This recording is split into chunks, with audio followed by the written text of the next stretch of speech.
To je Karvinská Strelka, Kurovský. Krivoruký bandita, Hudaček. Sa nečudujem, že s tým dáva góly.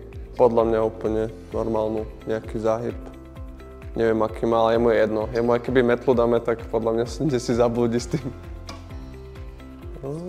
Toto je Majo Adamek, si myslím. Hej. On ich má vedľa mňa, tak preto viem, že to také má, že s tým hráva.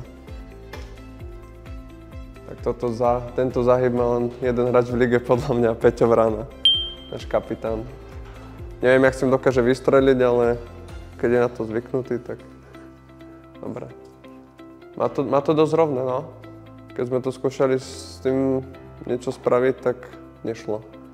A tak on vie rozohrať na jednu aj na druhú stranu, tak myslím, že to je tým záhybom asi teraz. Marko Daňo. To poznám pod naolepenia, lebo to majú len dvaja. Marko a Vilo. A tak veľké hokejky dlhé má len Marko podľa mňa v šatni. Na jeho výšku. Oni nevyužívajú pasku, ale tieto nálepky.